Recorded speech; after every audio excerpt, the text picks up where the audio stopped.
Hi, I'm Dave Brost. I work at Steve's Auto Restorations here in Portland, Oregon. I've been in this business for about 20 years, and I'm going to show you how to cut, buff, and polish today. So let's get started. Before we get started, I'm going to show you all the products that we're going to use. As always, between processes, I always use an air gun and blow off the surface and clean it before the next step. In the first segment, I'm going to demonstrate color sanding. We're going to use 3M sandpaper in 1000 grit, 1500 grit, and 2000 grit. We'll be using our sanding blocks from Durablock, medium hard, and a Meguiar's soft pad. In the second segment, I'm going to demonstrate machine polishing techniques. We're going to be using 3M rubbing compound, using the Makita polisher. We have two different polishing pads that we'll be using. One is wool for rough cutting, and the foam pad is used for final glaze. This is the cleaning spur used to clean the polish from the wool pad. Anytime using a mechanized polishing device, be sure and use a dust mask and eye protection. In the final segment, I'm going to show you how to get that beautiful shine using Mother's Showtime Instant Detailer, the application pads, and Mother's Pure Carnauba Wax. The reason I'm masking the hinges is because we don't want to color sand them or run the buffer against them to protect the paint. They get a lot of good flow from the paint gun when they're shot, so we don't need to get in here and color sand them or polish them up at all. And it also helps to facilitate cleanup so that we don't spend an extra amount of time trying to clean up the panel. And it's always a bonus when we've got the part of the car not attached to the car so that we can get around to all of the edges. The first thing I'm going to do is mask off the reveal, which is right here. It's a line that is used on the early 30s cars, and I don't want to color sand that with 1000 grit, which is what I start my color sanding with. I will sand it with 1500 grit in the second step. So we completely mask it off to protect it. We put the paper on here to protect any jams so that the residue from the color sanding doesn't make a mess of the rest of the door. And it's also left on while we buff the paint. The panel has been completely painted and clear coated, and you can see the texture right in here as it comes out of the booth. We've started a 1000 grit color sand right here, and you can see the transition area right here. I'm going to go in and continue the color sanding to get it smooth all the way across the panel. We wet sand the panel with 1000 grit to begin with, and we keep that in the water so that we get a nice finish with it. Use a soft block and a harder block and put my paper on a quarter sheet of it and hold it like this. And I'll take a cloth, a wet cloth with me, and I'll come in here and get it wet, and I will sand back and forth, never sanding in the same place, and I'll do about a 12-inch to 14-inch square area. I will then turn the block and go 90 degrees to the first series of sands so that, again, I'm not sitting in the same spot sanding, because you want to make sure that the block sanding here or the color sanding is consistent and we don't leave any gouges or what we call sand tracks. If you sand in one place the whole time while you're sanding, you'll end up with a track, and that's impossible to get out in the polishing stage. So the idea is to cross-hatch like this, turning the block 90 degrees and running up and down the panel. And I'll add more water as I need to. And at the same time, I'll keep an eye on my progress so that I don't oversand the area. We use a base coat, clear coat painting system. The base coat is the color of the car, and the clear coat goes over the top. That's what we're sanding right now. That's why you can see the kind of white, milky residue. We're actually milling down the clear to get it nice and straight. I'm going to dry the panel where I was sanding right now. Blow dry that so we can check our progress.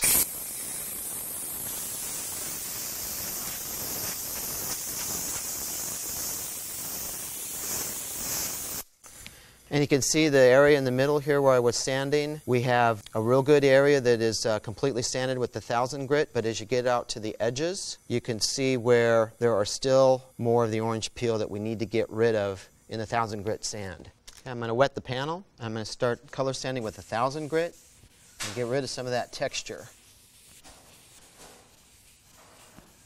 I never sand in the same direction once. I do what we call cross hatching. I'll sand one direction for a little while, and then I'll reverse it and go 90 degrees. And the reason we do that is so that we eliminate our sand scratch possibilities. We call that tracking, and we don't want that in the panel.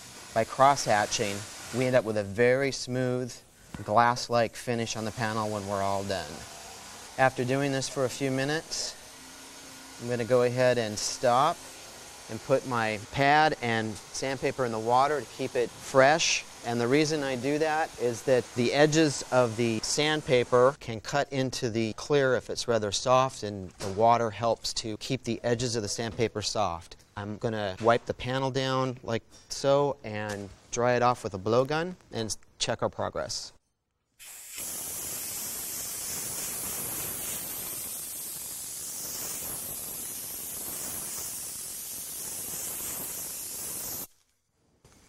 You can see where I was sanding that it's nice and flat now, and you can see the crosshatch marks, so it's a good even pattern. And then around the edge of the panel, you can see the orange peel dots that are still left, and those we have to take out with the color sanding. And as I work my way out to the edge, I don't go all the way off the edge of the panel. We want to be really careful about not sanding too much from the edge of the panel, because it's the first place that you can cut through into the base color, and at that point the whole panel has to be reshot. Even though this is just one part of the car, it's pretty exciting to get in and color sand this, because you can start to see just how smooth and how glossy it's going to be when it's all done, and you can just see it coming along and going towards completion for the owner and the shows that we like to take these cars to.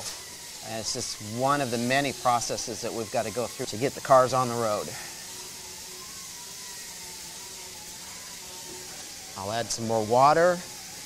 You can tell that after a little while that the water gets moved around a lot, and the block will actually start to stick just a little bit. You can feel it in your hand. All you need to do is just add a little bit more water to it and continue sanding. And I'm working further out. So I know that I've already sanded towards the center of the door, and I'm working out towards the edges, getting up towards the reveal a little bit. And in that area, I need to be careful and not to ride the block up onto the reveal. Get up here and sand next to the reveal and the taped edge. And again, I use a crosshatch pattern. I reverse the direction of the sanding movement, and that again is so that we don't have sand tracks. When you sand in one direction, it will cause sand tracks, and you will not be able to polish those out. So I just go back and forth, changing my direction each time. And I don't put a lot of pressure on the pad or the block, just enough to hold the paper on the pad. Okay, we'll dry this up and check our progress. There's several different techniques for color sanding and removing the water from the surface. Some of the guys use a little rubber squeegee, and that works real well. I like to just use my cloth and wipe it and then blow it dry.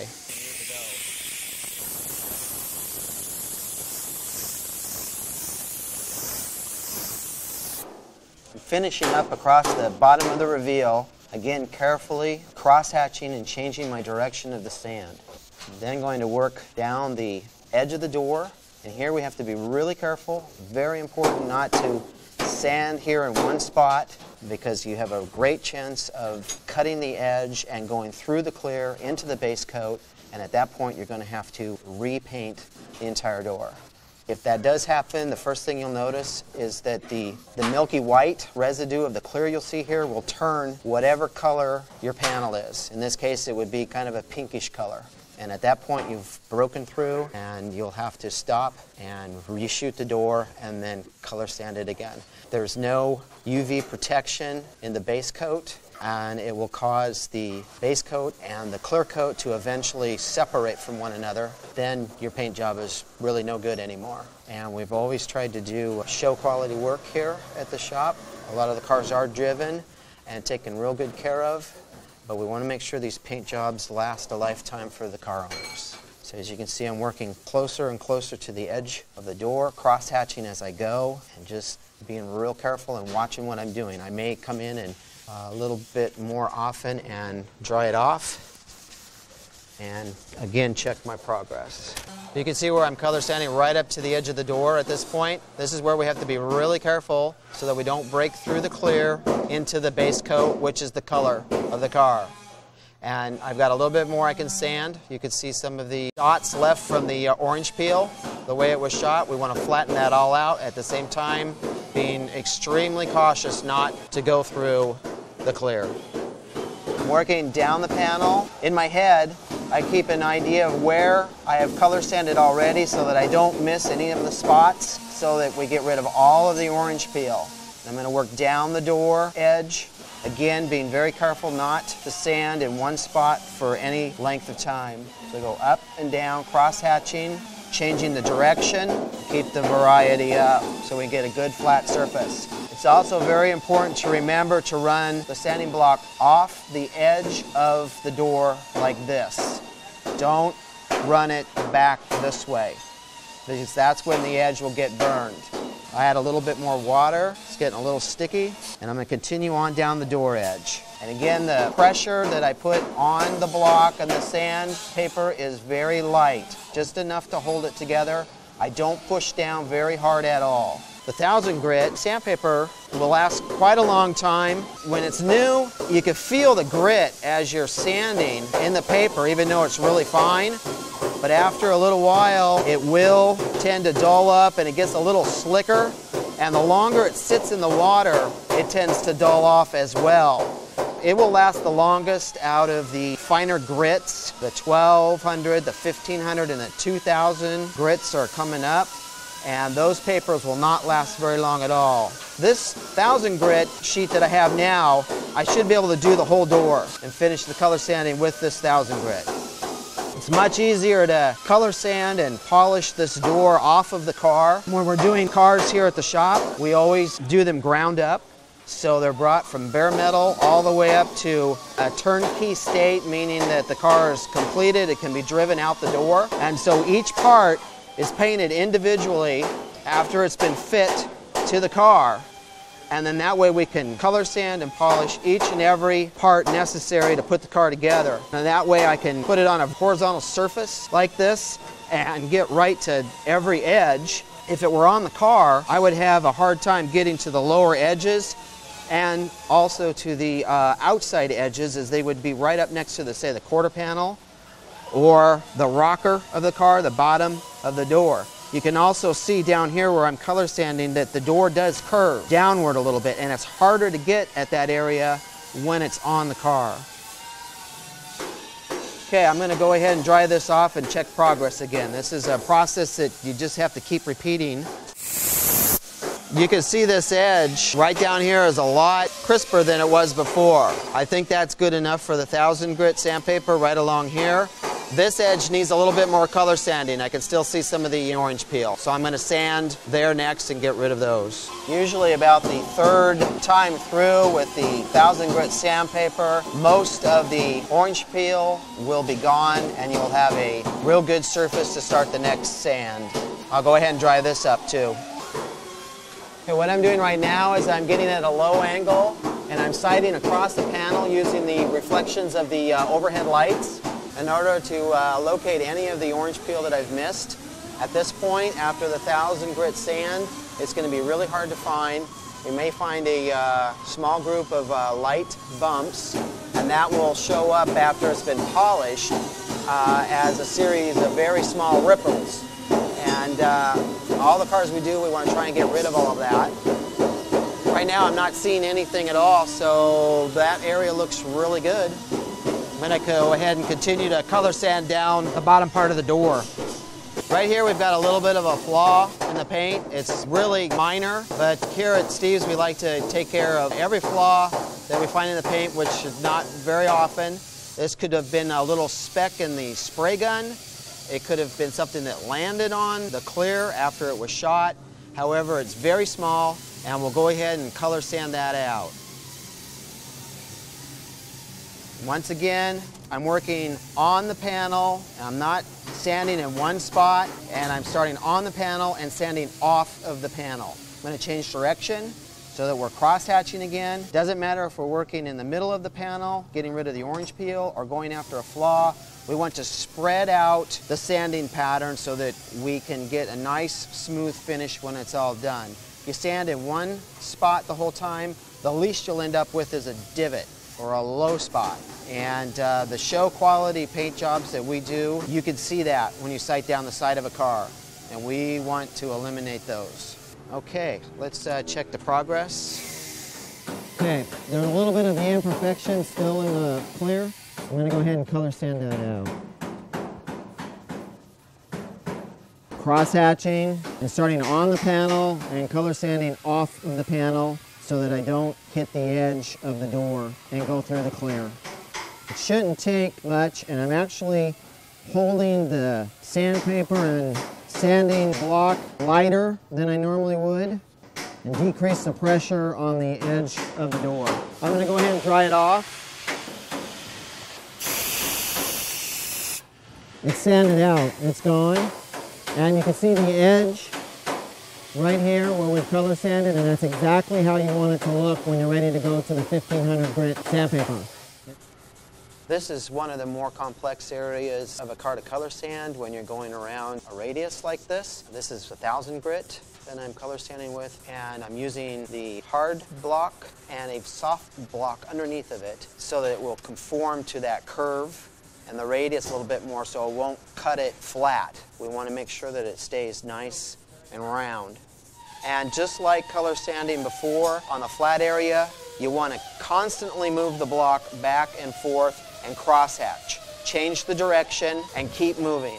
It's really critical on these radiuses because when the paint is applied to the part, gravity takes over and the paint flows away from the radiuses and down the panel as it dries. And so the paint is actually thinner right there, and we want to make sure that we don't cut through the clear and into the base coat because once again we'll have to repaint the parts. And as we work closer towards the edge of the panel, I'm also being careful of the reveal and the edge of the door so that I don't sand too much there all at once. And right here I'll use 1000 grit sandpaper and the side of my thumb and carefully sand right up next to the taped area. We have another reveal for this particular car which has a curtain rod that comes right out of the little reveal here, and we can't block right up next to it. And once again, even with just my thumb, I'm going to go in and crosshatch, and I'm not going to sand in the same place twice.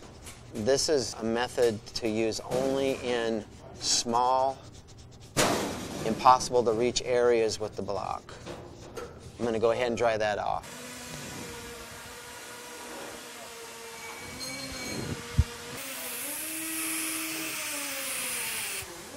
That looks real good. That'll be ready for 1500, no problem. Okay, now that we're done with the 1000 grit sand, just a quick final inspection to make sure we're ready for 1500, and it looks real good. So we should be able to go to 1500 and then on to 2000 and ready for a polish. Now that we're done with the 1000 grit color sand, we're going to go ahead and start the 1500 grit color sand. It's the same process, cross-hatching, changing direction, and not sanding in the same place. The grit is finer, and what we're trying to do right now is get rid of the 1000 grit sand scratches and nothing else. All of the orange peel should be gone, and this will help with polishing and getting that glass smooth finish that we look for. This sand needs to be real thorough. Always try and overlap each section that I do so that we don't miss anything. Same basic approach as the 1000 grit.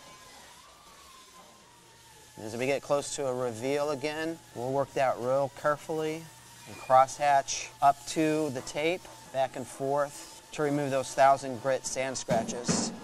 And again, it's a cross-hatching movement that we want to see and not just back and forth. That's what creates the tracking, and we don't want that. And as we get close again to the edge, we want to be careful about not putting too much pressure on the edge so that we don't cut through to the base coats. And as we've already sanded with 1000 grit paper, the clear is a little bit thinner than it was before we started.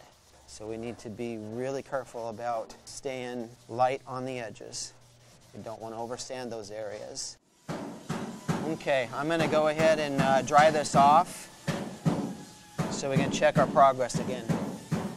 When we're color sanding with such fine grits, we always want to use a really soft, almost a microfiber type of material so that it doesn't scratch the surface any deeper than the 1000 grit that we've already used on it. So a terry cloth towel in this instance is really too abrasive for the surface that we're working with. So we always try and use something real soft. Diapers will work really good. This type of cloth can be found at a auto body supply shop, and most any department stores do carry baby diapers, and the 100% cotton will work real well too.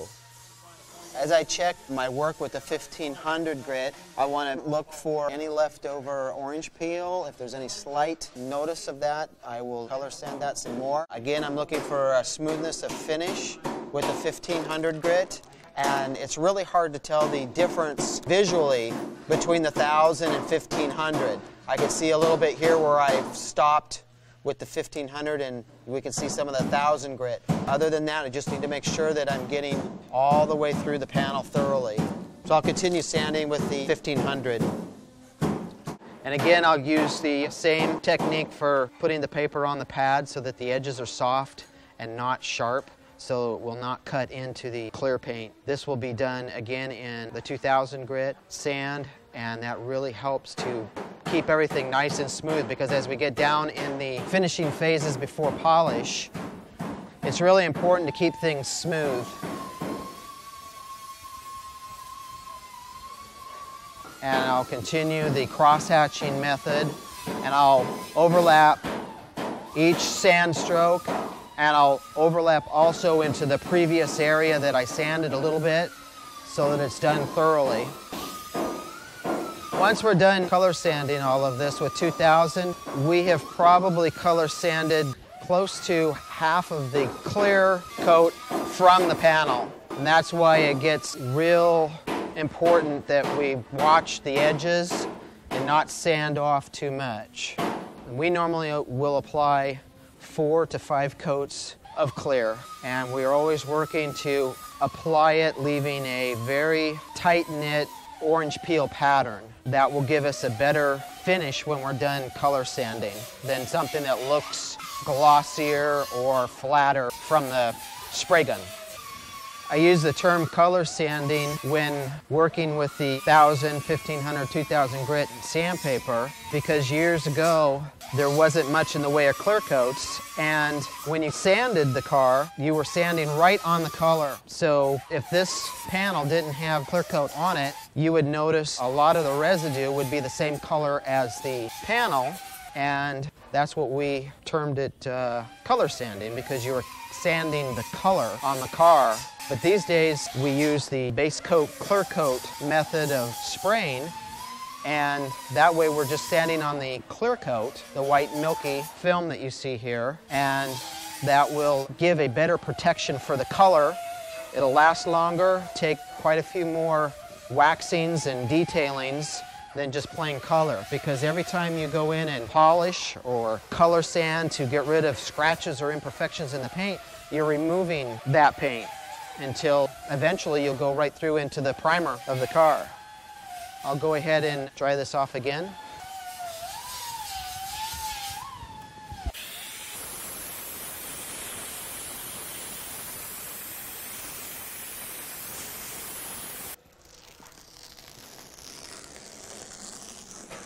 Now that I'm done sanding the flat panel area with the 1000 grit and 1500 grit sandpaper, I'm going to work this little bit more complex area with 1500 grit, so that we'll get this flat as well, but we don't need the 1000 grit sand on that because again, this is a delicate area and we don't have quite as much clear along the highlights as we do in the middle of the panel. And also when we're going to polish this, after it's all color sanded, it's really difficult to get into the crevice or the crease line to polish that up. We have to do a lot of hand polishing, so the finer the grit of the color sandpaper we can use, the better off we'll be. So I'll go ahead and mask this up for the 1500. We use 3M brand tape because it holds out real well, stays on the part, and when we pull it up, it doesn't leave any tape residue. It's also able to withstand quite a bit of abuse from the sanding blocks and whatnot that we put on it. So in taping the reveal like this, I can sand the reveal with 1500 in the sand block and not worry about scuffing the paint in the wrong direction because I have the tape on here. Again, I'll use crosshatch pattern. This is 1500 grit sandpaper, and I'm looking to remove the orange peel. On a curved part like this, the orange peel is not as noticeable as it is on a flat panel, so it does have a tendency to sand down a lot easier. It is a bit more of a difficult sand because when you're on a curved surface, you always have a highlight area that there's a larger chance of going through into the color, and we don't want to do that. Every so often we need to stop and dry it off and check our progress, see where we're at. Here I'm going to look low on the part and examine it for any more orange peel, anything that I missed. And it looks really good, so the next step is to go ahead and remove the orange peel from both the top and the lower edge of the door with 1500 again. Got to be real careful on this edge. I make very small movements back and forth, keep them really short and light, and I'm still cross-hatching. I'm sanding one direction and then sanding the other direction so that we won't have any tracking. This is the hardest place to get rid of any sand tracks that we might end up with. So we really want to make sure that we've eliminated those. And we really need to check our progress quite frequently. So I'm going to stop and dry this area.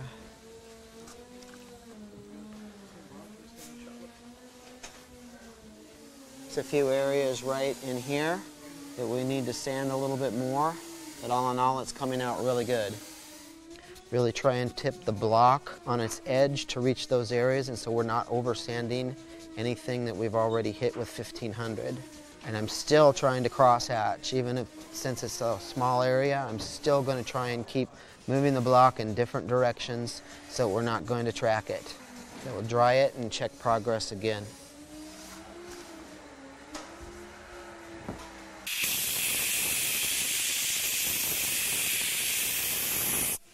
This area looks real smooth now. Check for any more orange peel, and I don't see any. And that's how we need to do it in order to produce a show-winning finish.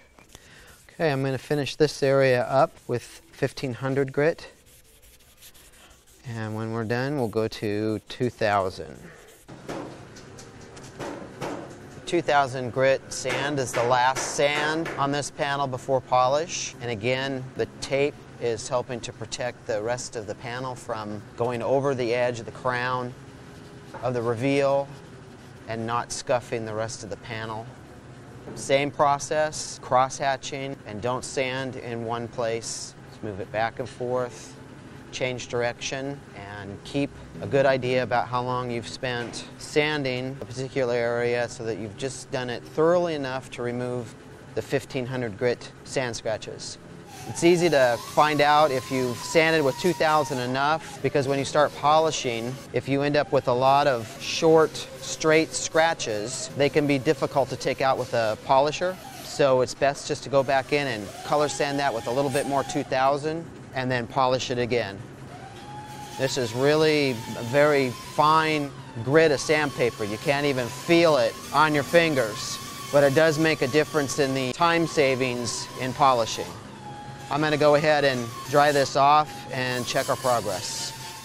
I'm just checking to see at this point with the 2000 grit scratches just the pattern that I've set up, because I can see just a little bit of difference between the 2000 grit scratches and the 1500 before it. It's very faint, but if you look for it, you can find that. And as long as I have the different sand pattern, then I have sanded it enough, and I can move on to the next area and finish that up. So I'll move back to this reveal and finish up across the top of that. Keep the surface that you're sanding nice and wet so that the sandpaper won't drag across it. You actually want it to float just a little bit. And again, not much pressure at all. Actually less pressure than doing a flat panel. So we don't want to sand too much on those highlight lines. So you'll go through into the base, and we don't want to break through the clear. Okay, I'll check progress again, dry this off.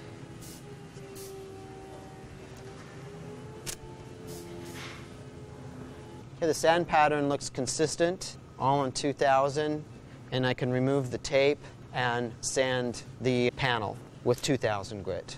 Going to apply a little bit of protective masking tape on the reveal so that when I sand with 2000, I don't scuff the reveal improperly.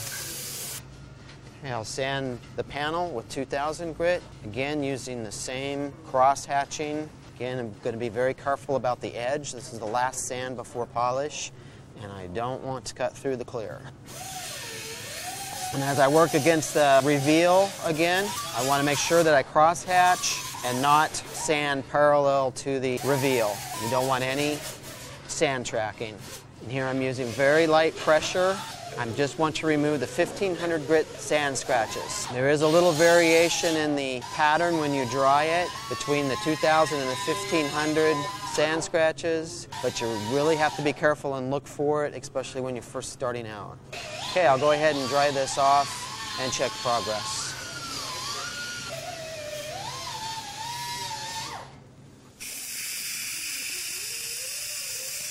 Okay, that looks real thorough, and we should be ready to start polishing.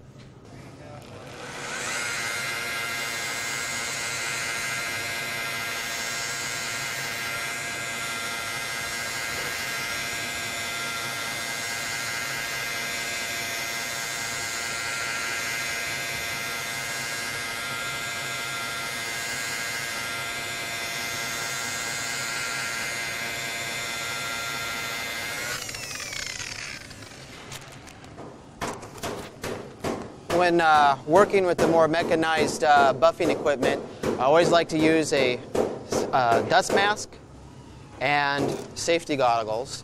The dust mask helps to protect against the dust that is raised from the power polisher, and the safety goggles will also help against any extra splatter from the compound as it's whipped up by the machine, which we normally turn at about 900 to 1000 RPM when we're rubbing with the first process, the 3M rubbing compound.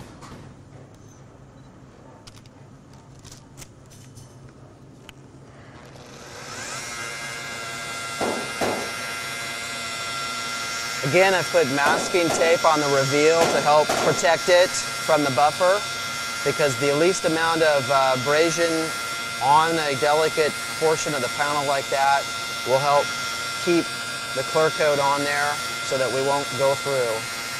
So I can run right up next to it, and I won't take any material away from it until I'm ready to do so. And the goal here with the rubbing compound is to get a good first shine from the 2000 grit sand that we did, and we want to get rid of all of the sanding scratches. And the goal is to just move the polisher back and forth and not put any heavy pressure on it. Just basically the weight of the polisher itself. Don't move it really fast. And I'll have a tendency to let it ride slightly on my right-hand side. You can also tip it over to the other side, and that will help you work another area a little bit better. But it's always good to try and just keep it close to level and not put too much downward pressure on it. And I'll work this until the compound is stopped smearing on the panel, and then I can check progress. So now I'm going to look at the panel for any straight scratches, anything left over from the color sand. and any pattern scratching from the wool buffing pad that I use. Okay, I'm going to go ahead and clean the pad right now. I use a spur to do so, and just run it across the pad like this, and it cleans off the excess residue from the rubbing compound. I'll normally clean this pad when I'm polishing, and the pad won't pick up any more polish and clean the panel for me. It goes from smearing it to a clean haze. When it's dirty and needs to be cleaned with a spur, it just smears around and won't clean up well enough. The spur and the wool pad can be purchased at any auto body supply shop. And I'm using a Makita variable RPM polisher. It has an adjustment wheel. You can go anywhere from 600 RPM to up to 3000 RPM. For most polishing purposes, I want to be right at about number 2. That's about 900 to 1000 RPM. It doesn't run the machine too fast so that it would cause a burn in the compound, which we don't want to burn any of the clear coat. The next thing I'm going to do is polish this section of the panel, and it's getting close to the edge. The polisher rotates, from my view, in a clockwise direction, like this. And when I'm polishing this panel, I want to make sure that the rotation of the polisher is running off of the panel, just like in the color sanding that we did earlier. We want to make sure that this is rotating off of the panel so that it will reduce the chances of burning the edge and possibly going through the clear into the base coat, because there again we're going to have to reshoot the part if we go through the clear coat. So it's just a matter of making sure that the rotation is going off of the panel, and I will actually hold the buffer at a little bit of an angle to help facilitate that, and when the buffer wheel comes around, that it's not coming back onto the panel on its rotation back around to the top again.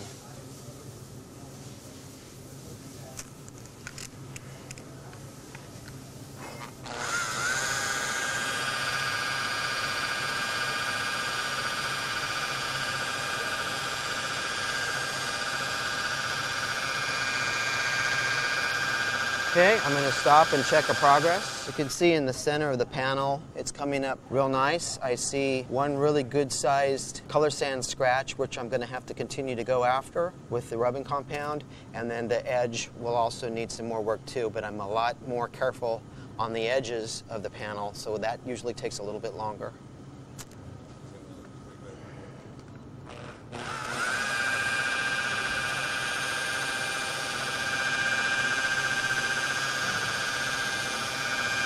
And again, while polishing, we want to make sure that we keep moving the polisher.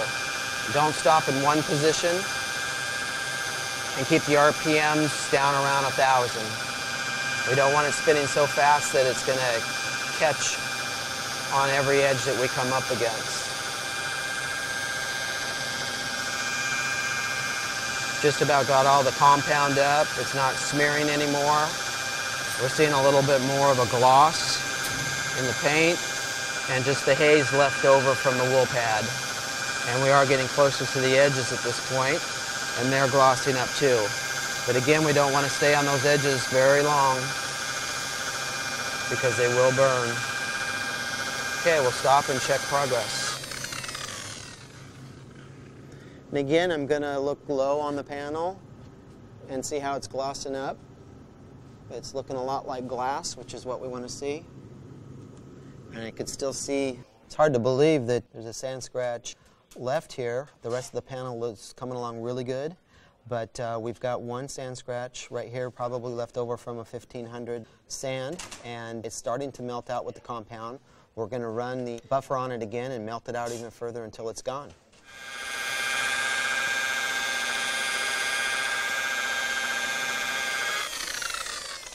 We'll check progress again. It's still there, a lot fainter, but it is coming out. It's really important to check quite frequently so we go just far enough to melt it out and no further, so we can keep as much clear on the panel as possible.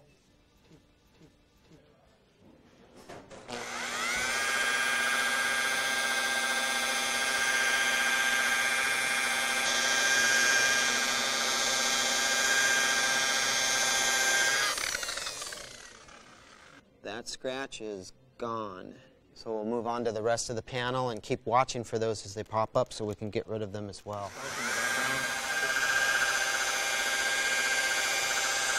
Again, as I get closer to the edge of the panel, I'm keeping it light and making sure the wheel is going off of the panel rather than pressure being applied onto the panel.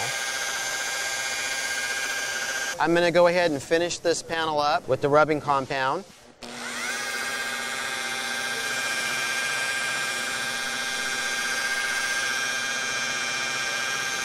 Again, I'm watching my door edge, and I'm also watching the reveal where I have the tape. And I need to get down into the crease right at the edge of the tape and make sure that that gets polished up as well. There'll be some hand sanding to be done right in the crease area. As I approach the reveal, I'll change the angle of the polisher from a flat position to a little bit more angled to get down into the crease. And I'll also at the same time lighten my pressure. And I don't ever put more pressure on the panel with the polisher than the weight of the polisher alone. And again, I don't polish in one place. I continue to move back and forth. And I can see the pattern of the compound as it's working the panel and polishing it up. And I can see as it disappears. And that's about the time to stop so that I don't burn the panel with the compound. It can heat up and actually burn the clear a little bit, and we don't want that to happen. This area is where it's important to keep the RPMs down.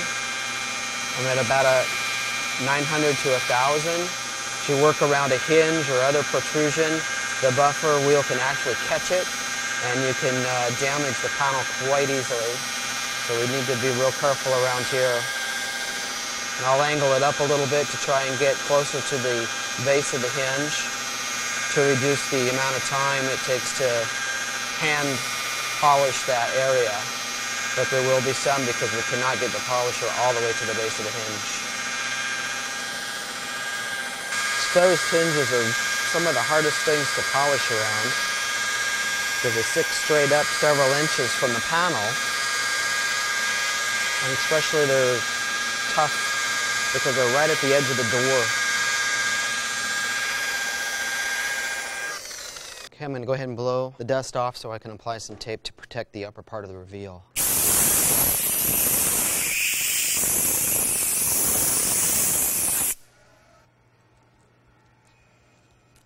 Again, this tape will help protect the upper part of the reveal, the highlight line, so that we won't polish through it. We want to keep as much clear on the panel as possible. Come in here and smear the rubbing compound around, spread it out, and then start working the crease of the reveal. And here again, I've got to watch the edge of the door so that I don't burn the edge. And as I'm polishing, I'm watching to make sure that I'm getting all of the compound out, that there isn't any smearing left from the compound because that can also get burned. And I'll burn it right into the clear, and that area has to be color sanded again. So I want to try and move that rubbing compound around just as much as possible and polish the panel as evenly as I can so we don't have any issues of burning the clear. The wool pad and the polisher do cause heat as it is friction against the clear, and we don't want to get it too hot. That's another reason to move the polisher back and forth and not to polish in one place. The amount of compound will vary on the area that I'm working with. Right now I'm not going to put down a lot of compound because at this angle of the polisher it'll just sling it off and it'll make a really big mess. And I want to try and keep things just as neat as I possibly can. You can put a little bit more down on the middle of a panel, and before you start polishing I always try and smear it around a little bit so it doesn't just go flying off into space somewhere. And you only need enough to polish for about 20 or 30 seconds at a time. Much longer and it will have a tendency to burn the clear.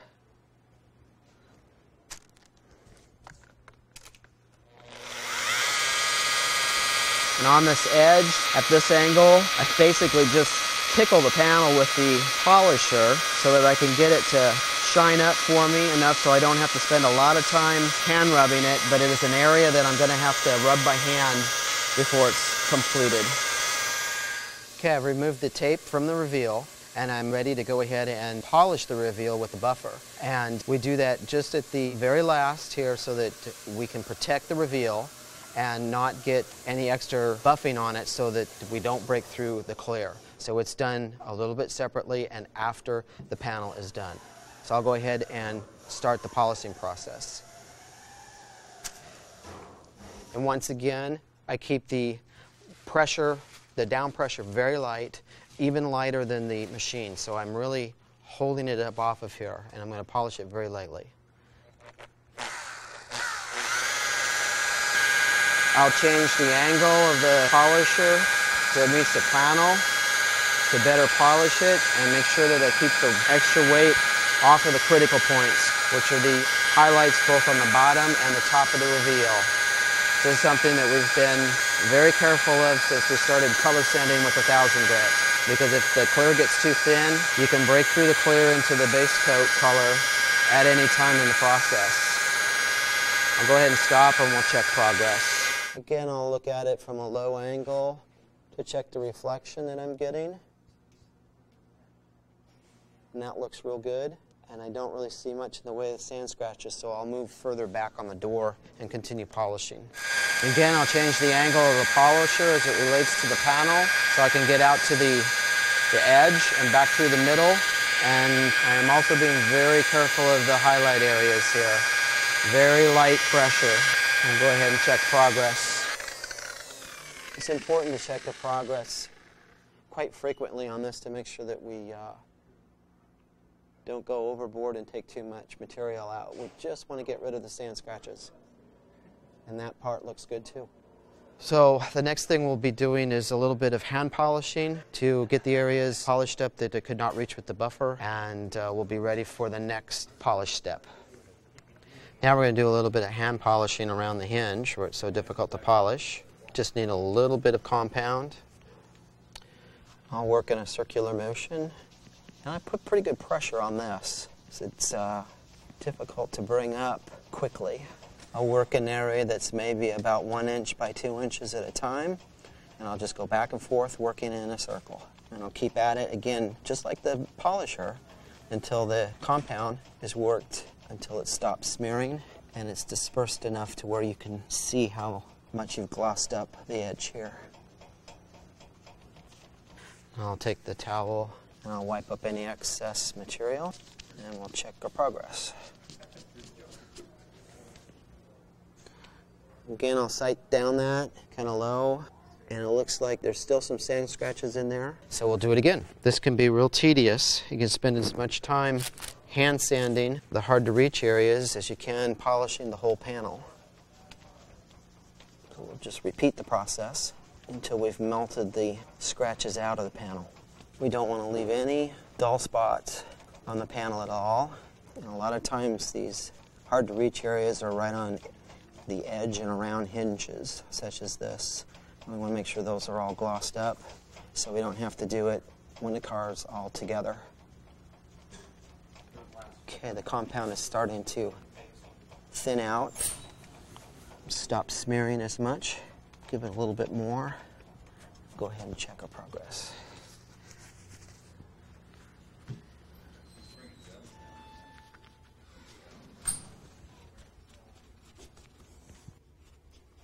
That looks quite a bit better. We're ready to move on around the corner of the hinge. This is one of the processes that separate a good polish job from a great one. And we're really trying to get a good show finish here.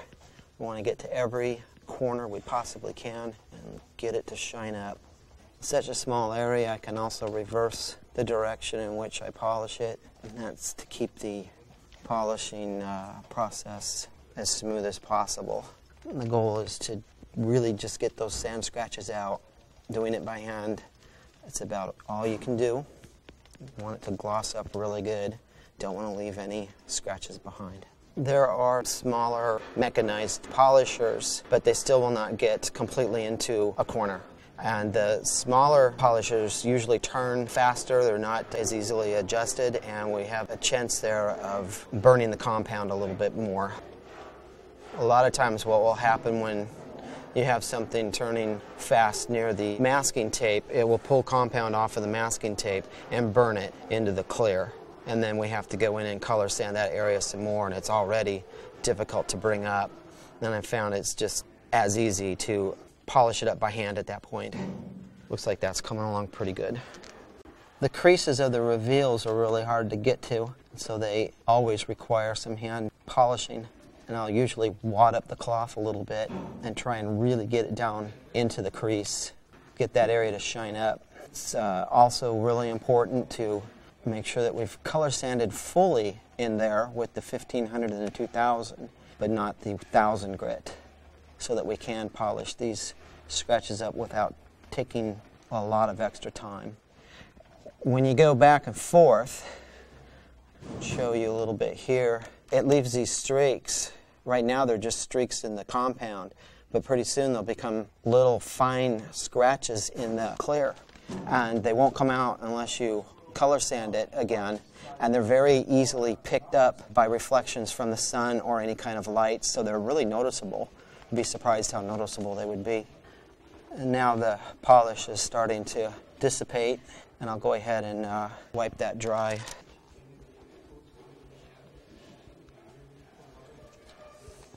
It's coming along good. We're going to need to go in and rub a little bit more way down in the crease to bring up that shine. And again, I continue to try and work in circles, which is very similar to the cross-hatching. Pretty difficult to cross-hatch in such a small area. So I'll work in the circles, and I'll really try and put a lot of the cloth right into the crease. This process needs to be repeated as much as necessary in order to get the clear to shine up, but the results are worth it. Okay, that's looking pretty good. Okay, once the first pass of the polish is done, I'll go ahead and blow off the leftover polish.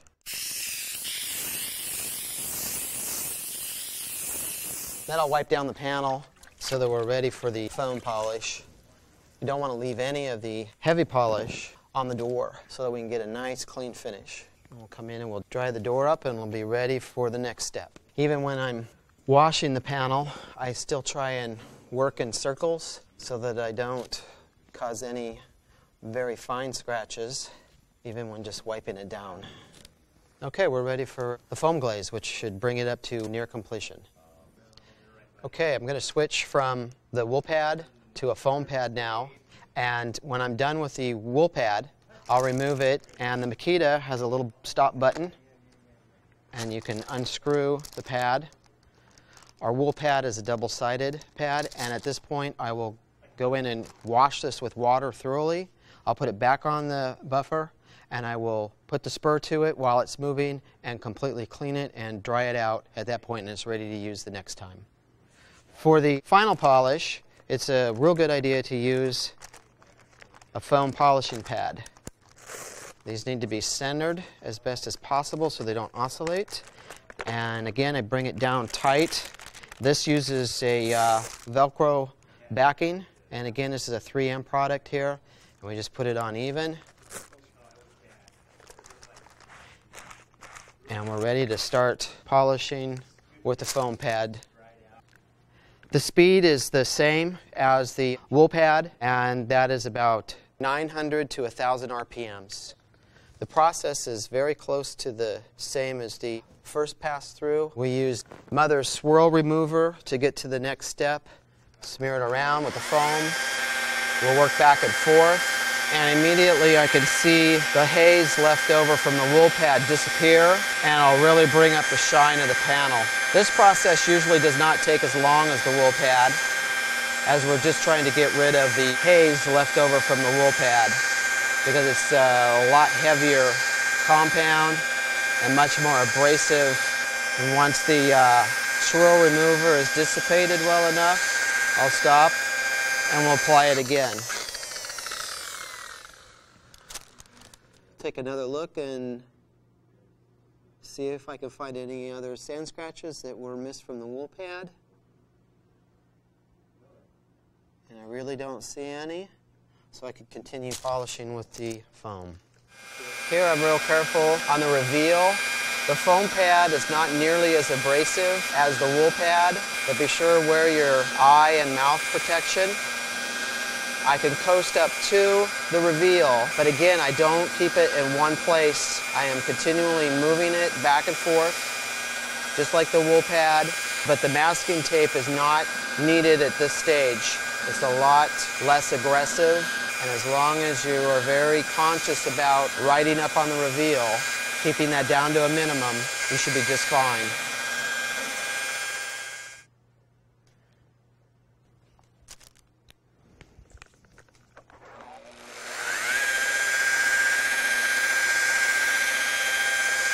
You don't need to put a lot of the swirl remover polish down, as it spreads itself out real well as you're polishing the panel. And I'll use the same technique as I work closer to the edge of the door. But again, if I keep the weight and pressure off of the polisher, I can ride right up to the edge without causing a burn throw. But you really have to be cautious, because even with the foam pad, you could touch an edge, and you don't want to do that.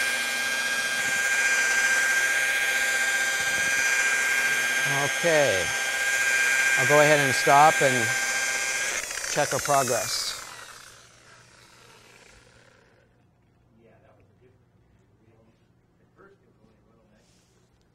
Okay, the haze is disappearing pretty good. I'll go ahead and work towards the back of the door.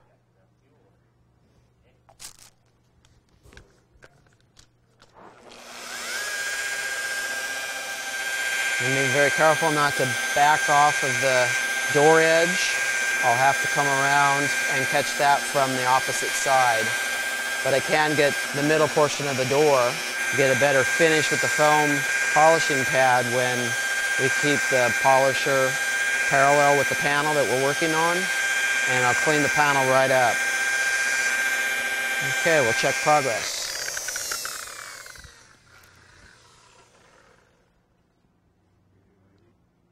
I'm going to go ahead and continue down the door.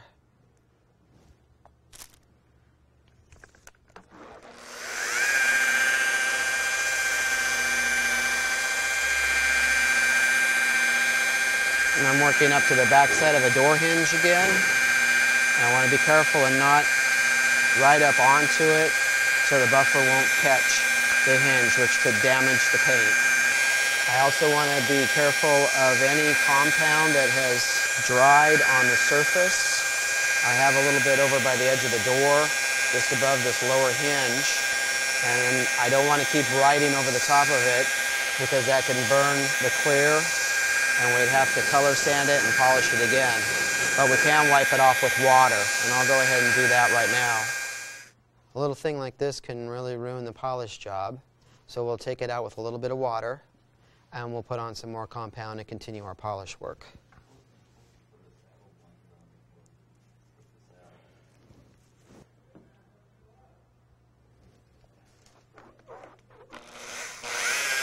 Go right up to the edge, being very careful not to ride right on that edge.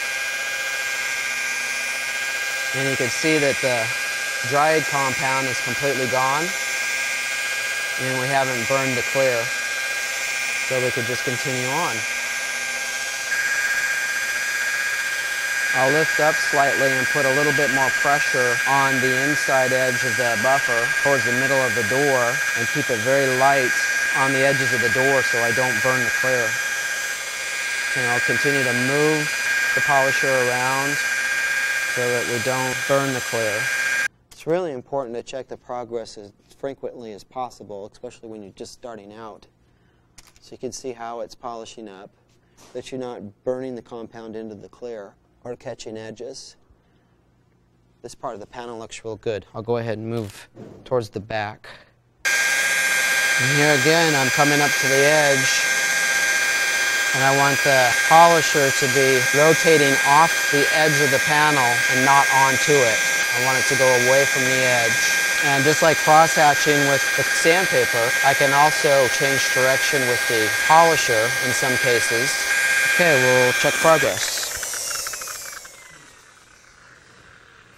I'm going to move around to the back edge of the door now and change my angle a little bit with the polisher. Again, I've got two edges to worry about, the bottom of the door and the back edge of the door. So I'm keeping my pressure very light, and I'm making sure that I'm overlapping into the rest of the panel a little bit, and that ensures a uniform finish. Keep working the compound until it's dissipating, and at that point we want to stop and check our progress. I don't see any haziness. We're ready to move up the door towards the reveal. Changing the angle of the polisher a little bit to get into the bottom of the reveal and help to get rid of the haze down in there. And then I'll change it again a little bit as I get to the back edge of the door. So similar to the area where we have two corners to work with, I have to be very careful about the reveal and the door edge at the same time. And I'll ride up on top of it a little bit and keep working my way up the door. Very light pressure at this point. And I'm riding a little bit on the right side of the buffer, and I'll bring it down on the other side of the reveal. And it looks like the compound is dissipated. And I'll need to stop and apply some more.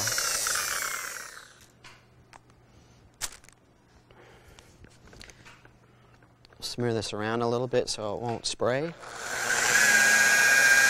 And again, I'm keeping very light pressure on that reveal and the back edge of the door.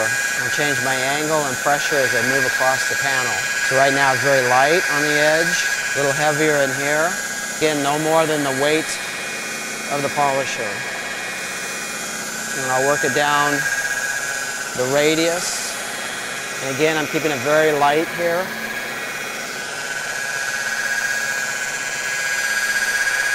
I just want to get rid of the haze left over from the wool pad. I'll come back as far as I can.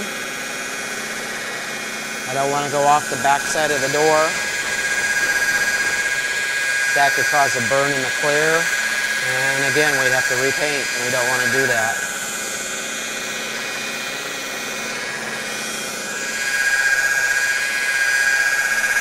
Okay, let's check progress. Okay, I'm going to work up at the front of the door and the reveal and hinge area. Don't use a lot of compound at this point because it has a tendency to spray out. So I'll smear it around a little bit and get it started. Again, very light pressure. I don't want to catch an edge with the polisher.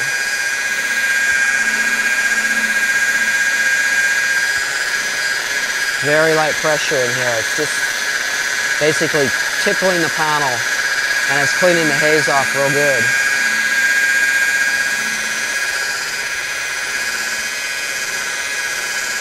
Go around the radius here, very lightly. This is normally the wrong direction, but if I stay off the edge of the door, we shouldn't have any problems catching an edge or burning the edge of the door. We just need to stay back from the edge. And if we have to hand polish that area, we can certainly do that. Okay, we'll check progress. Okay, I'll make a pass across the top of the door where it's sitting vertical here. I'm going to go ahead and do the side, the vertical portion of the door at this point. Just a little bit of compound. Smear it around a little bit. Again, really light pressure. I'm going to move the compound around so it doesn't dry in one spot. And bring up the shine of the panel. Get as close to the edge as safely possible. Looks like we're ready to check progress. Looks like the haze is gone. I'm going to go ahead and do right behind this little ferrule.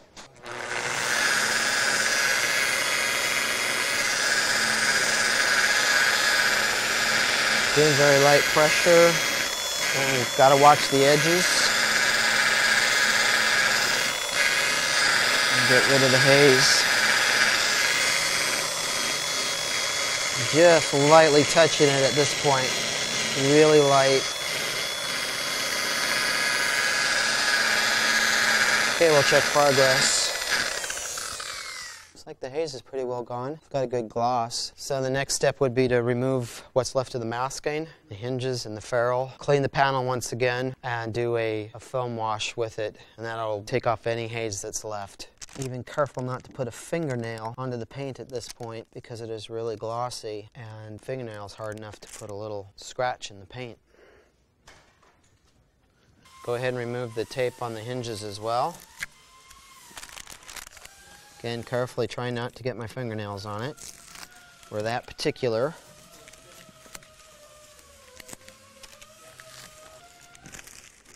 Go ahead and remove the upper hinge masking. Yeah, we don't have to color sand the hinges and other very round objects. You can see just how crowned these parts are. The paint flows real well off of these parts, and it never needs to be color sanded. It's real glossy just from the beginning, and it would be really difficult to get in and color sand and polish the whole hinge. Now we're ready to go ahead and clean the panel one more time and then finish up with our final finish.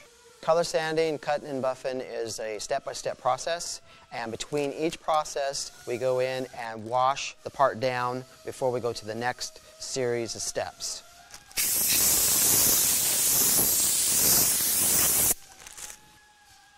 Wash the door with water between each step to remove any leftover residue from the previous step. And again, I'll just wipe it in circles and not go in a straight line. At each step of the way, it becomes more and more critical not to reintroduce scratches into the panel. For the final step, we're going to use Mother's Showtime Instant Detailer, and we're going to apply it with this white foam pad. And we just put a little bit on, and again work in circles, and I'll work about 25 to 30% of the door at one time until it starts to dry, and that helps to remove what is left over of the residue and any of the other compounds that we've had on there, and it takes care of the streaking that may have been left as well. I'll go ahead and dry this with the gray foam pad. These are available at most any auto body supply stores. And what I like about these so much is that they do not scratch the panel at all. They don't even put a fine, minute scratch in them. This readies the part for assembly.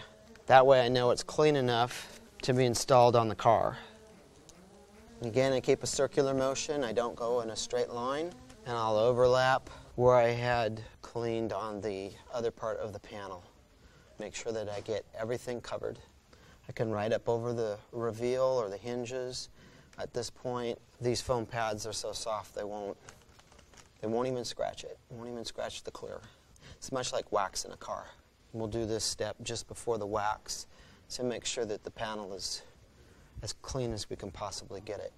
Another important thing to do when you are working color sanding and polishing is to work in a clean area, not around a lot of grinding equipment. A lot of airborne particles can end up landing on your panel and ruin the finish quite easily.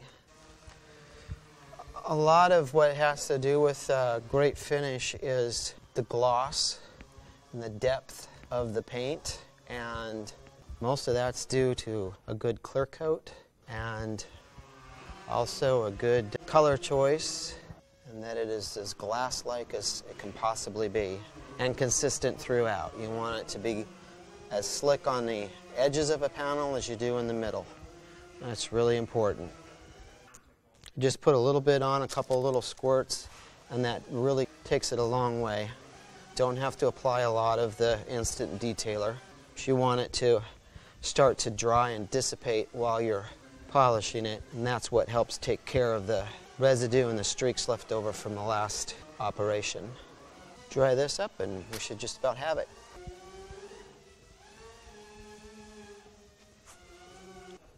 Okay, this part is ready to install on the car.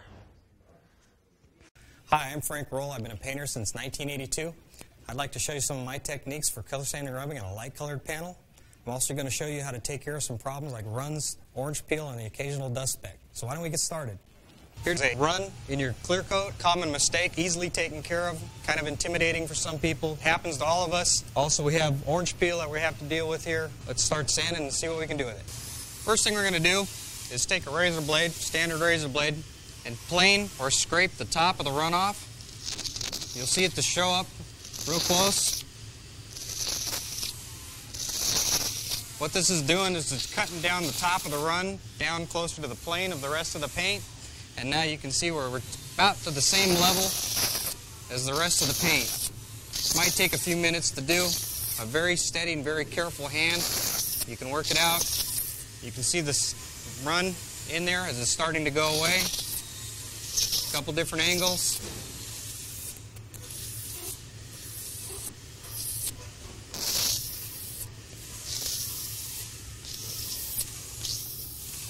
There you go. Run's gone. You can see we've got a speck of dust that gets in the clear coat. On a single stage paint job with metallic, it's a little bit harder to repair. In clear coat, it's pretty easy to remedy. You just take a razor blade once again, a couple scrapes over it, dust is gone. You're not really affecting the base coat because you've got clear coat protection over the top of it, so all we're doing is planing and taking off that top of that surface. Next step, what I like to do, a process that I found that worked very well for me in a light panel, is to grab dry guide coat. It's a 3M product. I found that this works very well for me. Just a little shake on it. There's a little trick to doing this. It'll stay on any area that you've sanded. So in order to get it on any other areas, just simply take a small Scotch-Brite, give it a little scuff, and start guide coating on it. Then you're ready to start sanding. What I'm using here is a piece of a 3M pad. I think it's a 7447 3M Scotch-Brite pad. They make them in red and gray. The red is a little bit coarser. The gray is just a finer cut so that you can just barely rough the surface without really creating any kind of sand marks. Next, I'll take the 3M guide coat, give it a little shake, rub it on the panel. You can see how that guide coat stays right on there. You can still see the areas that I planed with the razor blade. The handy thing about using a dry guide coat is you can put it where you want it. When you're using a spray guide coat or anything like that, you're pretty much at the mercy of the guide coat. It's going to spray everywhere where you don't want it. So this is real handy in that aspect. Next, we'll just start sanding on it. You'll see how all this orange peel in here starts to fade away. We might have to sand it and guide coat it a couple times, and then you'll see what the finished product is there. First step I do is take your standard paper, dip it in. The reason for that is it's softened up the back of the paper a little bit and folds over your block nice and easy. Get it wet, take your spray bottle, get your panel wet, paper wet. You'll see real quickly here, the guide coat starts to disappear.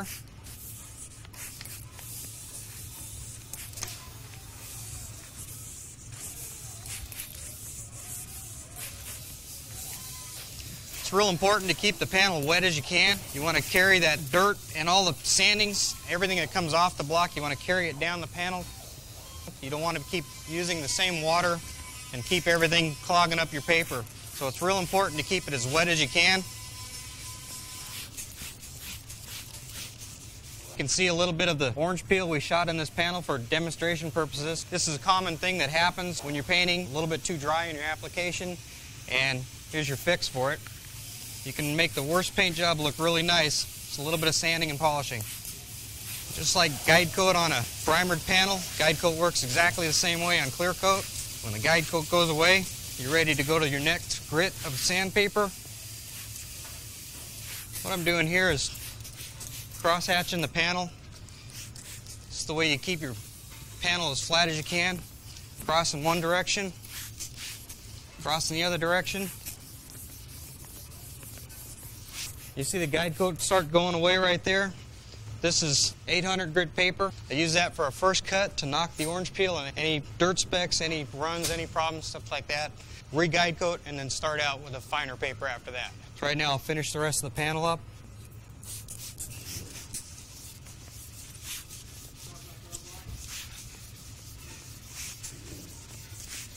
New block is Durablock, really handy, a little bit bigger. Use the same paper, you just hold it over it.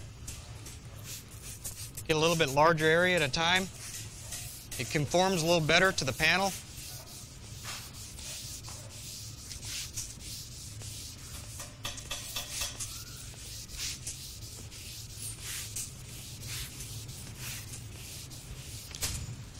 Explain what guide coat is. It sits on the top surface of the painted area. As you sand it down, it leaves the guide coat in the lower areas of it. So what I'm doing is taking down the highs, bringing them down to all the lows. When the guide coat disappears, I know I've got that level exactly at the same as the rest of the paintwork. As you can see, it's very important to keep the panel wet, keep everything running off. I work from the top to the bottom so that everything's washing off as I go. This way I can see where I've been and where I've got to go. What you want to do is stay away from these edges down here. You can see there's a small reveal down here. You notice I'm staying away from that edge a little bit. With as coarse a paper as 800, you're going to take the top of that clear coat off right there. 3 passes, it's gone, you're repainting.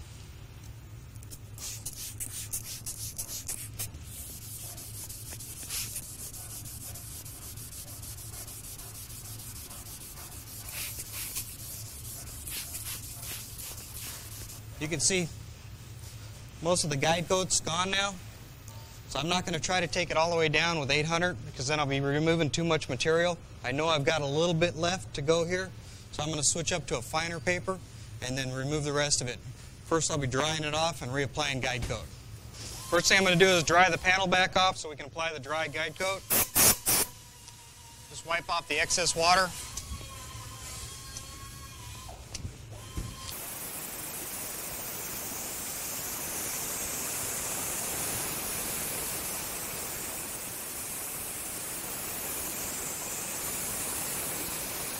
You can see we've got the panel dry. Take my dry guide coat again. You can see it applies a little bit harder, a little bit darker this time, which is good because we're taking out a finer peel and finer sand scratches from the 800 grit. Ultimately, we want to end up with about a 2000 grit, and then we'll be ready to polish. Next thing, 1000 grit paper, dip it, get the backing wet so it'll conform around your block. You don't want to create any hard edges with it.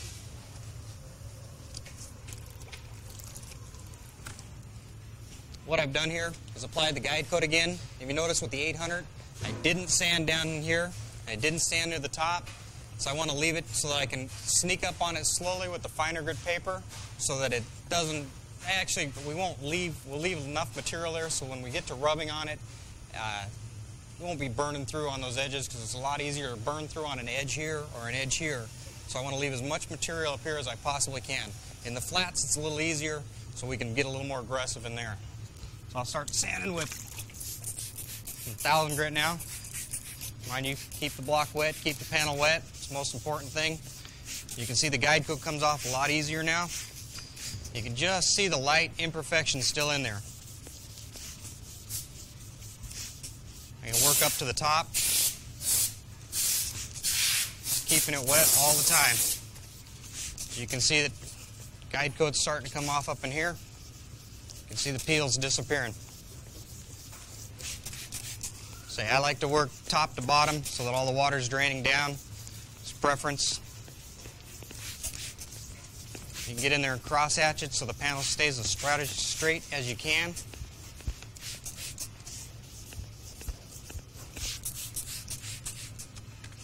I'm going to switch over to a Durablock here so it can conform to the shape a little bit more. Always make sure your block is clean. What you don't want to do is pick up a piece of dust, piece of sand, dirt, anything in there. You put it on the panel, you start rubbing, you just destroyed your panel. So the most important thing is keep it as clean as possible.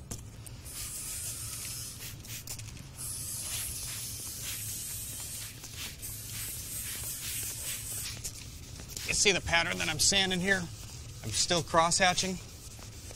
One side, one angle, then the other.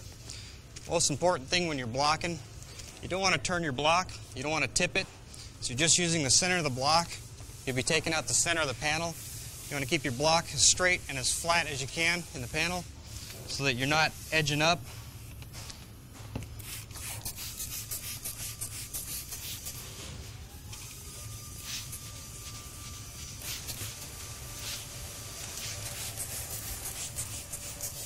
Now when you get down into a smaller cove like this, you got to take your time. Sometimes it takes very slow and deliberate movements. You just watch the guide coat come off as you go. You can literally see it go away. You can see where it's starting to go away there. What I'm trying to do is sand up off of this edge so that I don't take the very tip or the very peak of that edge off. Leave us with no clear coat to polish.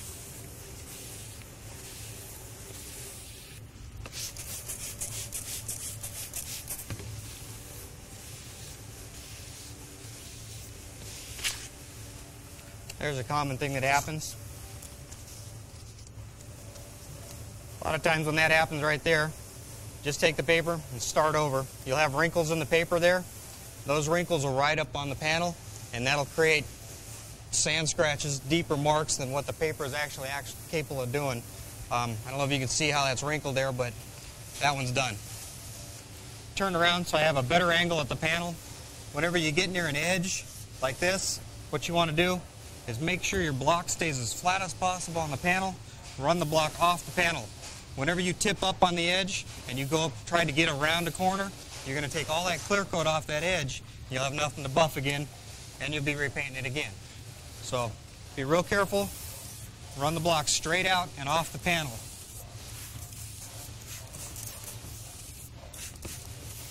You can see in the area we're working right now, we've got most of the guide coat off of there. We've worked it right down to the edge right here. We're starting to work it off the edge.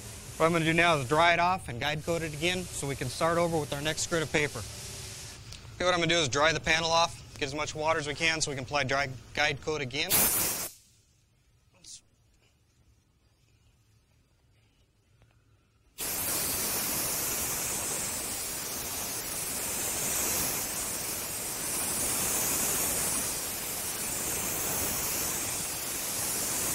What I've done here is basically sanded the body of the panel.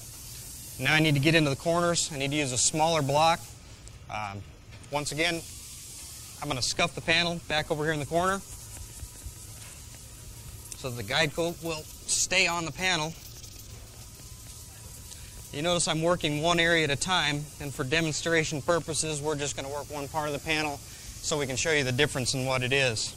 Here at Steve's, we're trying to achieve it perfectly flat and show quality paint work. You're not always going to get that with OEM paint.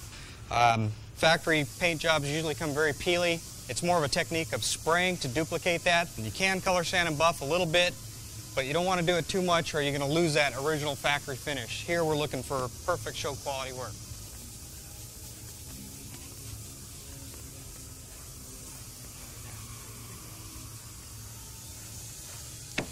So what I'm doing here is going to a smaller DuraBlock, get it wet, get your water. I've gone to a smaller block so I can work it around the corner and work into these small areas here. This was that piece of paper that wrinkled up on me. Just tear the wrinkle up. It's still good for a small block. Don't want to waste too much paper. Now this part here, I've got a crown that's coming around this corner here of the panel. We're flat here, we've got a crown here. So what I want to do is follow the block around the crown at this angle. You can see it very quickly takes off that guide coat. So it's important to go slow and watch the panel, watch the guide coat as you're going. Once that guide coat's gone, you're done. There's no sense in sanding anymore. There's basically in no man's land because you don't know where you've sanded and what you've sanded.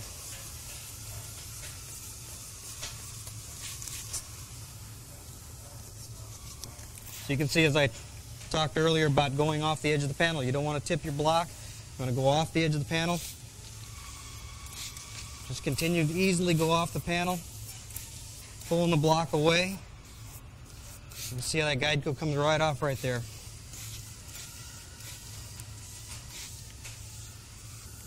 There's one technique that I learned, was showed to me by an old body man years ago. He called it blending. and it seemed to work good for me about the last 20 years. When you're working in a crown like this into another panel, it works well. You take and rotate the block a little bit. What it does is it just kind of blends that whole area in all at one time without really cross-hatching or leaving any kind of tracks. So you just kind of work that area, and you can see the guide coat disappearing right there in front of you.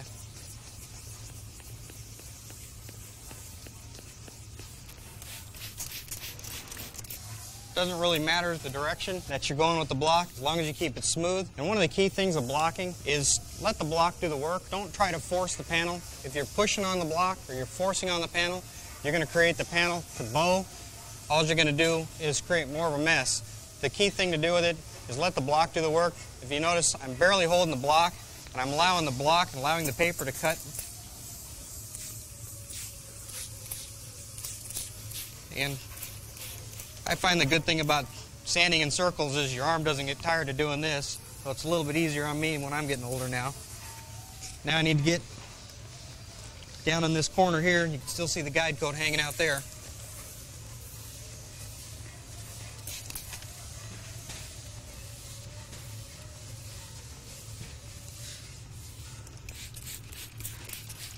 Let me switch up sides so I can get a better shot at it.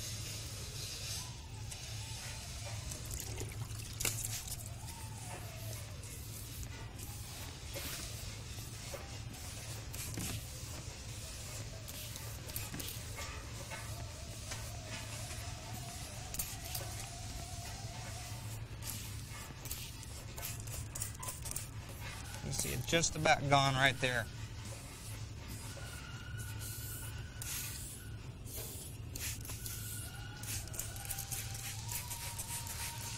There you got it.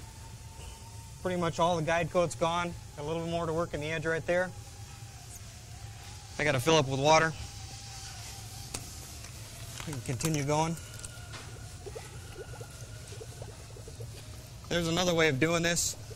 Something we used to do years ago was to run a water hose on the panel. Now the guys at Durablock have designed a new product, and this works great. You just stick it on the car, get your water running on there. It gives clean water delivered to the panel all the time. You don't have to keep squirting. A lot less work, really nice to use. I'm not in an area where I could use this right now, or I'd surely have it on and going. It saved me a lot of squirting with a squirt bottle. Great new product for Durablock.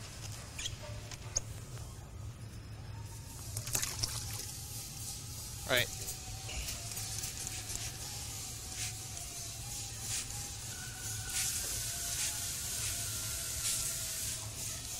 Notice I'm keeping the block on the crown. I'm keeping the block straight with the crown, not turning it, so I can keep the panel straight as I can. Work the crown over as far as you can. Switch to this side.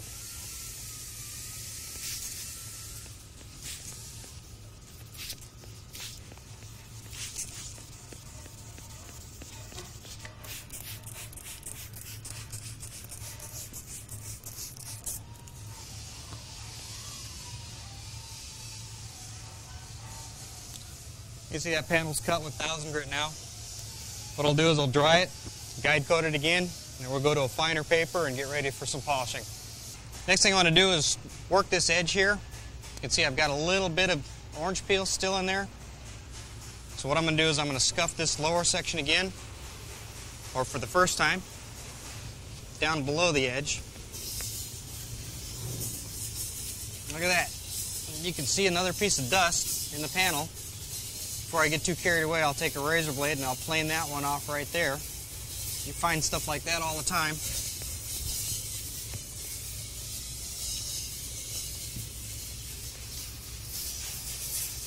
Get a razor blade, open it up, show you real quick how to do that one more time. Just take it like a plane and just work it right over that little piece of dust. This way I know I'm not going to take a whole large area down, trying to sand that out and sanding a whole surrounding area. I just take the top of that one little piece off right there. What I'm going to do now is apply a little more of the dry guide coat down over that edge. so I can see right where that edge is. While I'm at it, I'll just apply some up here so I can go to my next grit of sandpaper.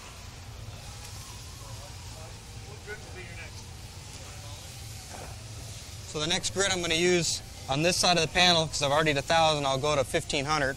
Right now I just want to knock this edge down with a little piece of 1,000 grit paper. Same piece I was using earlier.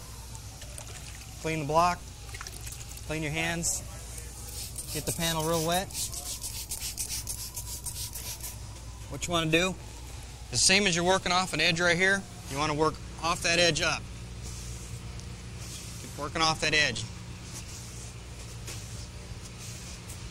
I don't want to tip the block over. I don't want to take the top of the clear coat off the edge right there. There we go again. Not wrinkled too bad. You can still use it.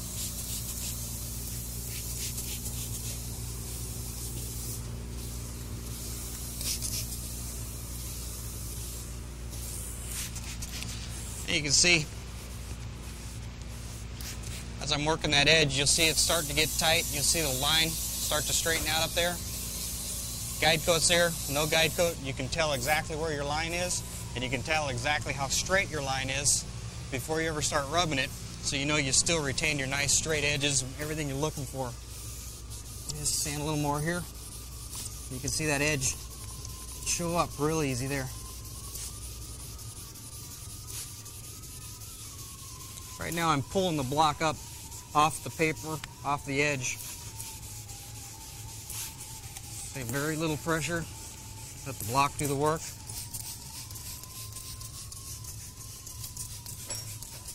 You can see it's starting to come up right there, a little low right there, a little high right there.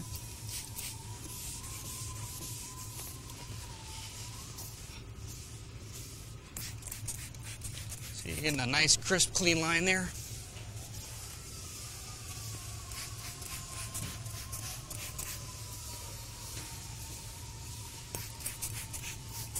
Come back here, off the edge of the panel. Don't want to tip the block. Take all my clear coat off. Just pull that right up. You can literally see the line pulling right up to where it needs to be.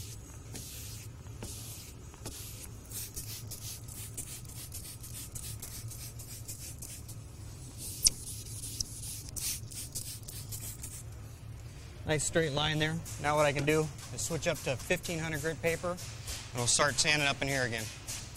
1,500 grit paper, dip it, get it wet so it conforms the block a little easier. Always make sure it's clean. Once again, I'll just repeat the process with 1,500. You see it doesn't take long.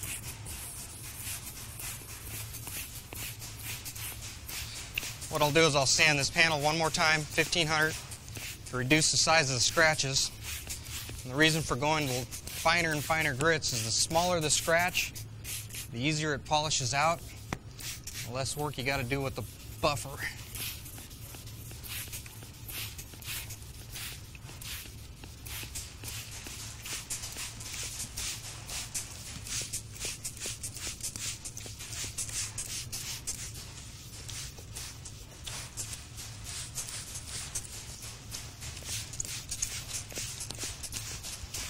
Still cross-hatching, very important.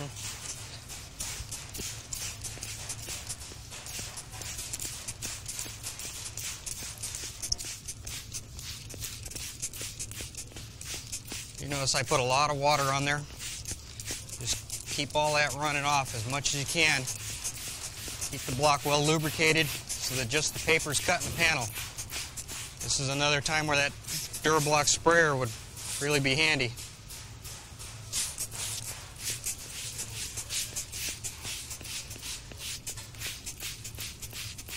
Keep coming back. You notice the block's coming back. You can see them guide coats staying here. You got a line. This panel starts to roll over right there. So I'm keeping the block straight and flat. That's where my guide coat disappears. That's when I'll switch up and go back around this way. So now I'll go back down to that edge.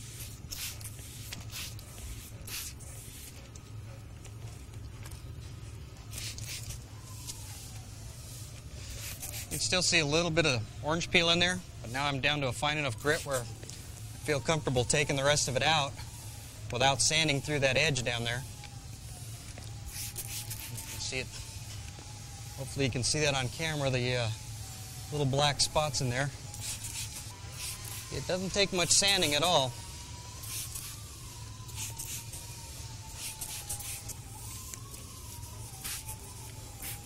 Let me switch sides. Still running the block off just like we were earlier to make sure I don't take the edge of that clear off.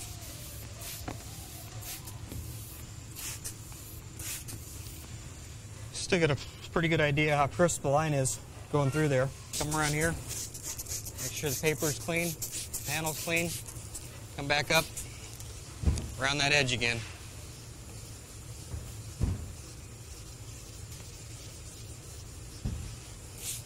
What I'm going to do is get a little smaller Durablock, a little bit easier to handle.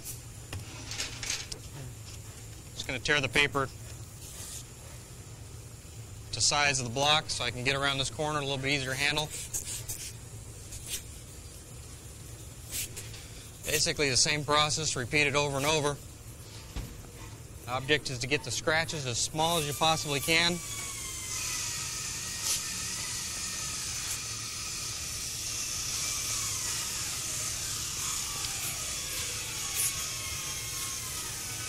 I'm going to go into blending that little area in. See how the guide coat's coming off?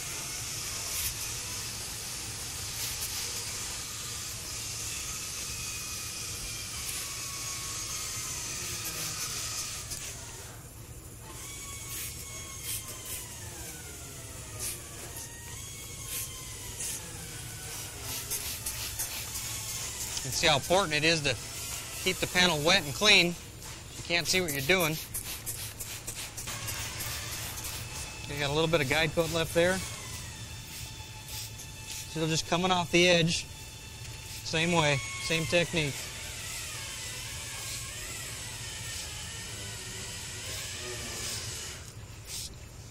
And you can see we've got it sanded top and bottom. We've got a little bit of guide coat down on the edge.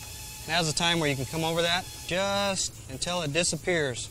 You want to leave as much clear coat on that edge as you possibly can. What happens is the buffer wheel rides up on that edge and it'll start to take that clear off really fast. And it's still cross-hatching over that. You can see there's still a little bit of dark in here. Good area to show you. So work that edge up. Let's get it wet.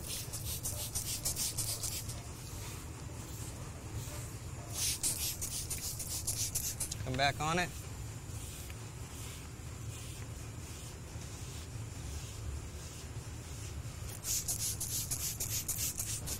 Come over that edge just a little bit. Last step in it, wipe it down, see what we came up with.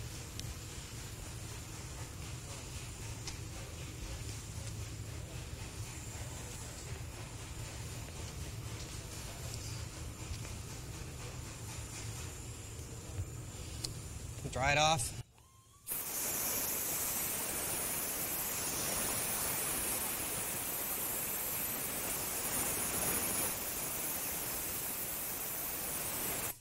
As when you want to look at it real good. Me, I got to put my glasses on now. Make sure we don't have any more guide coat showing. I can still see I've got a little bit of guide coat down here. What I'll do is just repeat the process a little bit longer until that guide coat disappears. But for all practical purposes, this is about ready to rub right now. Next step in the process, some 3M extra cut compound here. Throw a little dab on there and start polishing with our wool pad. The wool pad's a little bit coarser than a foam pad. You'll cut the pan a little faster, and we'll move up to our foam pad and go to a polish on there. What I like to do is work from one side of the panel over. That way, it's the rotation of the pad. It's throwing all the stuff. Everything that's dried is getting thrown on the back side of the panel. So as you work across the panel, you're working into a clean area every time you go. So we'll start over here in the corner.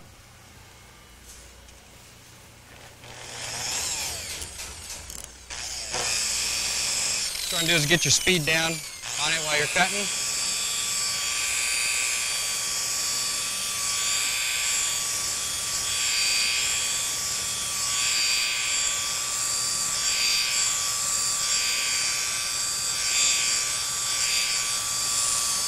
You see that shine come right back up. Kind of scary when you got it all sanded. Now you can bring it right back up to where it was before you started.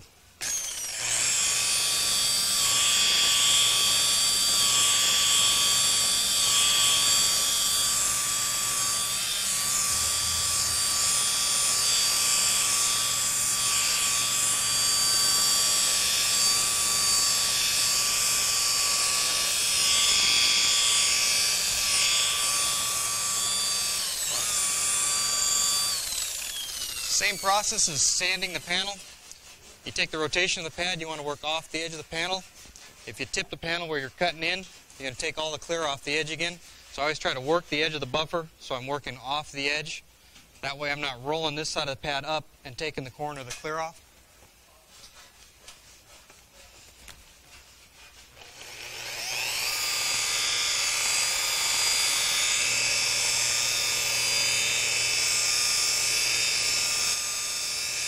I'm going to work in about a 12-inch square at a time.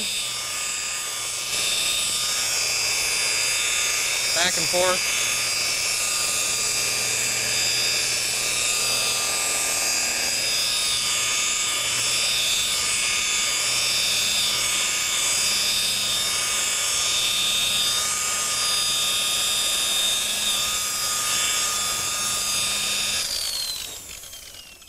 I'm going to tip into that cove and work the edge of the wheel off.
You want to work the compound around the whole area, keeping it as clean as you possibly can. You can see a little bit of compound still on there. You've got the kind of a preliminary cut there.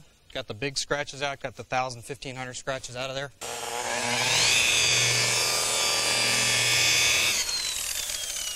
Get a good look at it. Make sure all your sand scratches are out. I'll come back into this area. Same process.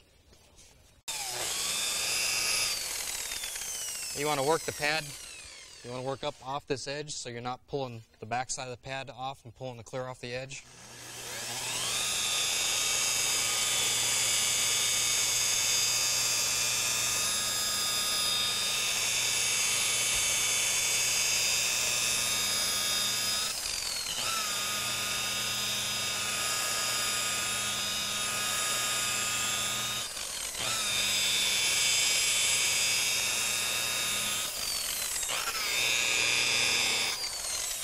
We'll go over the panel one more time, show you some techniques of buffing here. Here's how I like to go. Look at the panel. Kind of in a box pattern.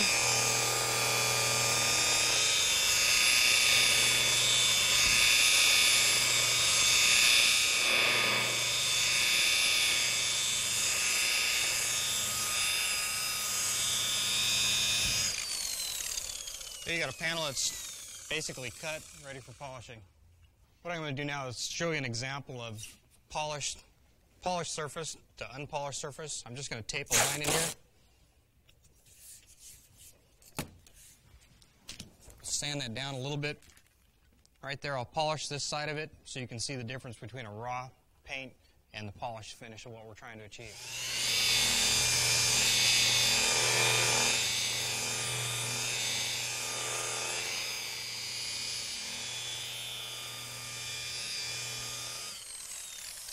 Another technique of polishing is bringing the speed up on the buffer.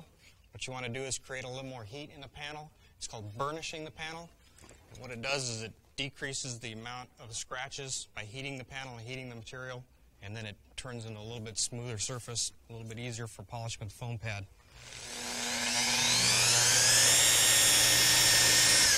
You'll be able to see the difference in the polish just in the burnishing here.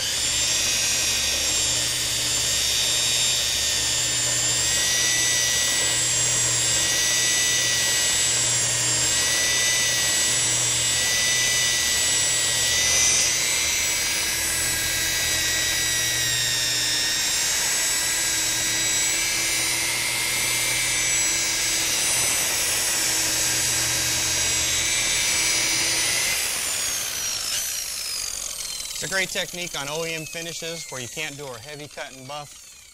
You got fresh paint, you're trying to repair an area. It'll leave a little more of the peel in it so you have to retain that OEM type look. Here we just use it to really get that high polish. A little tricky. You want to be real careful you don't catch an edge. Stay in the middle of a panel. The buffer I'm using here today is a Makita Buffer. It has variable speeds. It allows me to turn up the speed, down. Just by twisting this knob. It's pretty handy. You can get to it with your thumb as you're going. Normally you buff around 15 to 2,000 RPMs. Kind of gives you a little indicator here and a little dial so you know where you're at. When I was buffing it for a burnishing, I'll run the speed all the way up as fast as I can get it to go. Just be very careful with that. You could destroy a panel really quickly. Just make sure when you purchase a buffer you get one that's variable speed. It's pretty important. It'll make your job a lot easier. What we're doing now is just pull the pad off. It's a Velcro pad.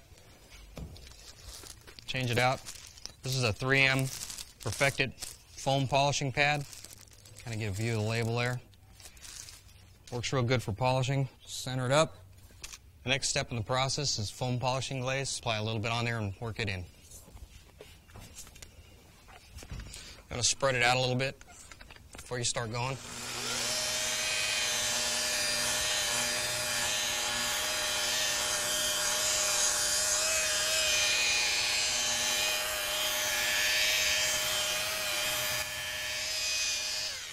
Using a little bit slower speed, kind of get it spread out on the panel. I'll turn it up a little bit and polish that in.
What you want to do is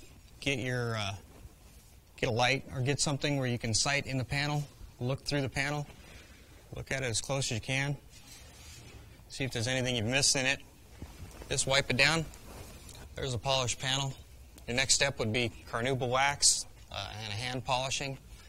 The wax will decrease the scratches that much more, giving it that much more luster. What we can do is pull our tape here, show you the difference between a polished panel and unpolished. There you have it. Quite dramatic. The most important thing I can leave you with here today is to be patient and take your time, and you'll be sure and master the techniques that we've taught you here today. If you're ever in Portland, Oregon, be sure and stop by Steve's Auto Restorations for a shop tour or check us out on the website. And thanks for watching.